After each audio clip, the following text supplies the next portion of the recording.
नमस्कार,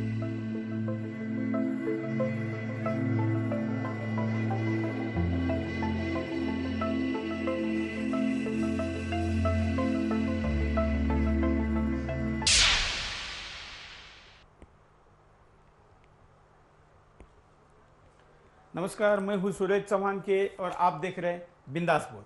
बिंदास बोल में हम आपके सामने हाजिर है फिर एक ऐसा मुद्दा लेकर जो जुड़ा है आपसे, हमसे, हमारे समाज से, देश से, हमारी मान्यताओं से, हमारे श्रद्धा से। जी हाँ, बात है इस देश की परम पवित्र सारी नदियों के बारे में।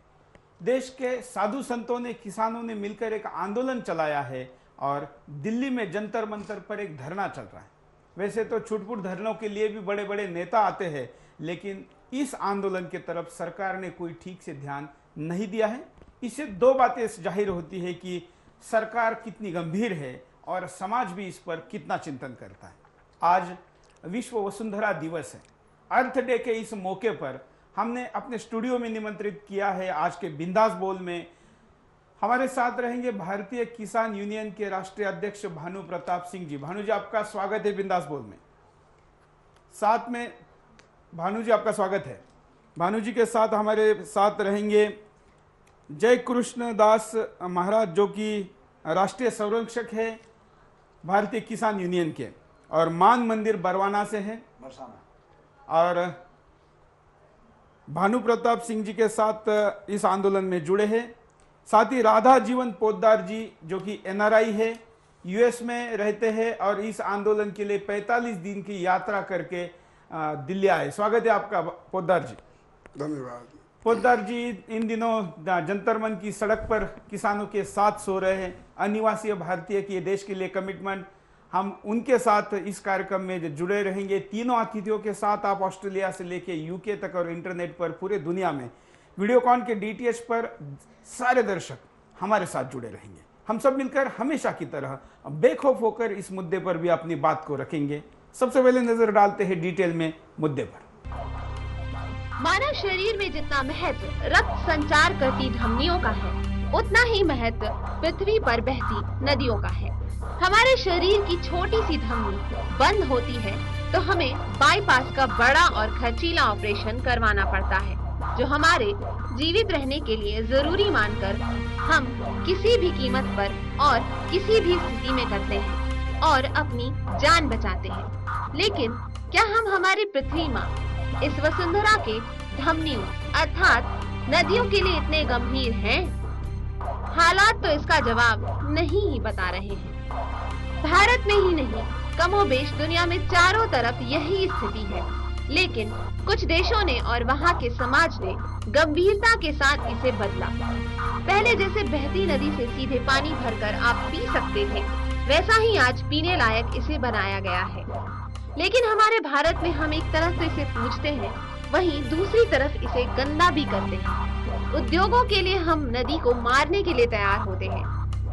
भूल जाते हैं कि अगर नदी मरेगी तो पृथ्वी नहीं बचेगी। ऐसे में हम भी नहीं बचेंगे, हम यह भूल जाते हैं। समय के साथ देश के कुछ लोगों में इसे लेकर थोड़ी चिंता दिखने लगी है, लेकिन सर्वे सर्वा सरकार इस विषय पर कितनी गंभीर है, इसका अंदाजा इसी से लगाया जा सकता है कि यमुना की शुद्धि के लिए 750 किलोमीटर पैदल यात्रा करके दिल्ली में धरना दे रहे साधु संतों और किसानों की सुध लेने के लिए 8 दिन तक सरकार का एक चपरासी तक नहीं आया।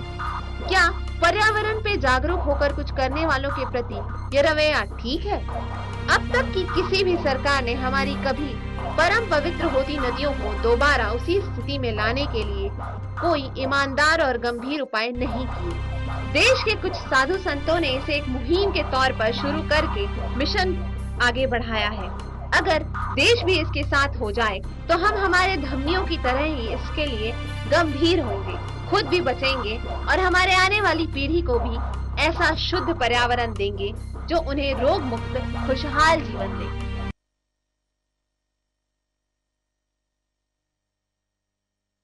देना चाहते हम, कैसे विश्व अपने आने वाली पीढ़ियों को देना चाहते हैं, ये भी एक प्रमुख मुद्दा है। आइए हम एक एक करके हमारे साथ जुड़े इन अतिथियों की भी प्रतिक्रिया लेंगे, साथ में आपके पास भी चलेंगे। पहले चलते पोद्दार जी के पास। पोद्दार जी, इस मुद्दे पर आपकी पहली प्रतिक्रिया क्या है? देखिए पहले तो मैं आपको ये जानकारी दिलाना चाहता हूँ कि हर भारतीय इंसान कहता है कि जमुना जी में दूषण फैल रहा है, जमुना जी में नाले बंद करो, जमुना जी में दूषण मत डालो। लेकिन आप बहुत आश्चर्य करेंगे कि जमुना जी में दिल्ली और दिल्ली के बाद एक बूंद एक बाल्टी पानी जमुना जी का नहीं है। आप ध्यान से सुने, 300 करोड़, मेरे साथ बोलिए, 300 करोड़ लीटर टट्टी का पानी, मलमूत्र का पानी, सूवेज का पानी और फैक्ट्रियों का विषाक्त जहरीला जल दिल्ली शहर वाले इसमें डालते हैं। फिर से सुनिए, 300 करोड़ लीटर पानी इसमें डाला जाता है और यही बह करके इलाहाबाद तक पहुंचता है। ब्रिज में 8 करोड़ यात्री प्रत्येक वर्ष जमुना जी में स्नान करने आते हैं बड़ी श्रद्धा से। और ब्रिज में 7,500 मंदिर हैं जिनको प्रतिदिन वहाँ के पुजारी बड़ी श्रद्धा से जमुना जी का जल अपने ठाकुर जी के ऊपर स्नान के लिए डालते हैं। उनको ये नहीं पता कि बिल्कुल मलमूत्र का 100% मलमूत्र का पानी अपने ठाकुर जी इष्ट पे डाला जा रहा है। आप समझ सकते हैं कितना बड़ा ये मजाक है हमारी आस्था के साथ, हमारे धर्म के साथ। जो सरकार हमको मलमूत्र का पानी यहाँ से ब्रज तक पहुँचा रही है और हम लोग उसको जमुना जी का पानी समझ करके भले गंदा मानते हैं, लेकिन उसको समझ करके बोतलों में भर भर के अपने घरों ले जाते हैं। दिवाली दशहरे के दिन अपने ठाकुर जी को स्नान करते हैं, अपने बच्चों के जन्मदिन पर इस मलमूत्र का पानी जमुना जी का समझ करके और उनको पिलाते हैं कि हमारे बच्चे के संस्कार पवित्र होंगे। लेकिन आपको पता है, हमारे माता पिता जब वृद्ध हो जाते हैं तो कहते हैं लाला ब्रज में ले चलो, कृष्ण कन्हैया के धाम में जा करके और वहां पे जमुना जी का जल पी करके प्राण छोड़ूंगा। उनको ये नहीं पता कि वे टट्टी का पानी पी करके नर्क में जा रहे हैं।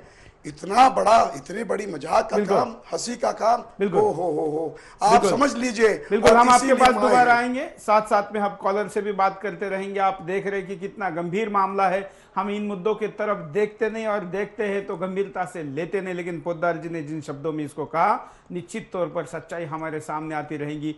हम एक कॉलर से बात करते हैं, देखते हैं उनकी प्रतिक्रिया इस विषय पर क्या है। नमस्कार, बोलिए। सरकार में मेरी हिसाब से सरकार और समाज दोनों अत्यधिक गंभीर नहीं है। गंभीर तो है पर अत्यधिक नहीं है, बहुत ज्यादा। इसका प्रमुख सबसे मेरे हिसाब से 3 कारण है। इसमें से सबसे बड़ा कारण है उद्योगों द्वारा छोड़ी गई रासायनिक पदार्थ। यदि उनको यदि भूमि पर छोड़ा जाता है तो मृदा प्रदूषण होता है। यदि नदियों में डाला जाता है तो जल दूषित होता है, वो जो पीने योग्य नहीं रहता। और दूसरा कारण है मेरा धार्मिक स्थलों पर अत्यधिक गंदगी होना है।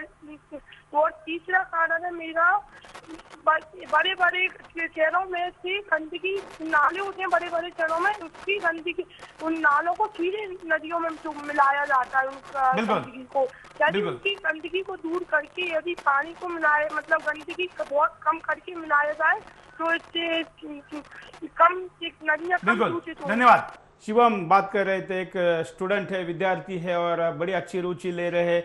इस आंदोलन के साथ भी युवा जुड़े हैं और ऐसे युवा भी हम उनकी प्रतिक्रिया में इसके द्वारा भी दिखाएंगे। लेकिन एक और कॉलर अपनी बात को यहाँ पर रखना चाहते हैं, उनको भी मौका देते हैं, देखते हैं क्या कहना चाहते हैं। नमस्कार, बोलिए। नरेश प्रताप बोलता है सर, पानीपत हरियाणा से। बोलिए नरेश जी। हाँ, मैं आपको कॉन्ग्रेचुलेशन देना चाहूंगा सुदर्शन न्यूज चैनल को और संसदीय जो ये समिति है इन्होंने इलाहाबाद से लेकर दिल्ली तक ये पैदल पथ किया है और पूरे देश का ध्यान इस ओर आकर्षित किया है। मैं इनको बार बार एक ही निवेदन करूंगा, जो मुद्दा इन लोगों ने उठाया इसको अंजाम तक पहुंचाए और हम अपना पूरा समर्थन इसको देते हैं। पूरे विश्व की अधिकतर जो नदियां है वो स्वच्छ है, पर हमारी सांस्कृतिक धरोहर यमुना महानदी की इतनी उपेक्षा है कि जितनी हम बोले बहुत ज्यादा कम है।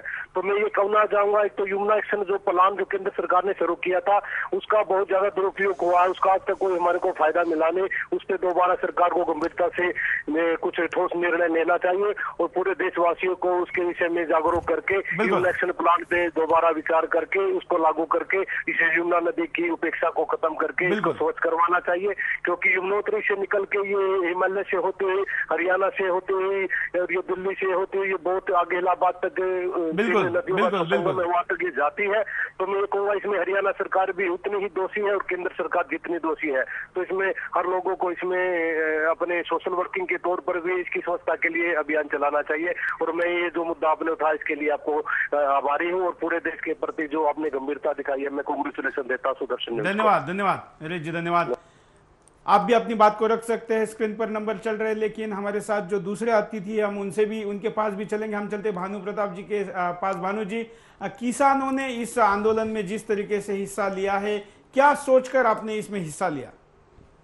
ऐसा है, किसानों ने इसलिए हिस्सा लिया है कि वैसे तो हम जो ब्रज के बरसाने के पूजनीय रमेश बाबा जी महाराज जी हैं, वो विरक्त संत हैं और वो पहले उन्होंने वन उपवन बगीचे जो ब्रज पूरे क्षेत्र में 84 कोस में कटते थे उनकी लड़ाई लड़ी थी। सरकार उन्हें कटवा रही थी, माफिया कटवा रहे थे और बाबा लड़ रहे थे, क्यों ब्रज को उगाड़ रहे हो। उसके बाद ब्रज की पहाड़ियां खोदी जा रही थी, कई माफिया वहां क्रैशर चला चला के ब्रज के जो पहाड़ हैं, जैसे गोवर्धन पहाड़ है और पहाड़ है, ब्रज की सुंदरता है, ब्रज का वास्तविक स्वरूप है, उसको बिगाड़ रहे थे। इसके लिए बाबा ने कहा ब्रज की पहाड़ियां नहीं खोदने दूंगा। अब 20 साल से जमुना गंदी की जा रही है। सरकार के माफिया दलाल 2000 करोड़ रुपया खर्च कर चुके हैं कि जमुना को सही करेंगे, लेकिन जमुना का सारा पानी हथनी कुंड पे और वजीराबाद पे बांध लिया है। जमुना सूख गई है। जहां से जमुना चलती है वहां से और इलाहाबाद संगम तक के सारे क्षेत्र का जल स्तर 50 फुट पे था, वो 400 फुट पे पहुंच गया है। गरीब किसान न अपना बोरिंग कर सकता है, न खेत भर सकता है, सिंचाई नहीं हो सकती है। राष्ट्र का बहुत बड़ा नुकसान हो रहा है। हम किसानों के राष्ट्रीय अध्यक्ष हैं, इसलिए हमने बाबा के आदेश पे जमुना में पानी छोड़वाने का, अनवरत धारा बहाने का संकल्प लिया है। हम 45 दिन यात्रा करने के बाद जंतर मंतर पे आए थे, लेकिन सरकार ने नहीं सुनी। बिल्कुल।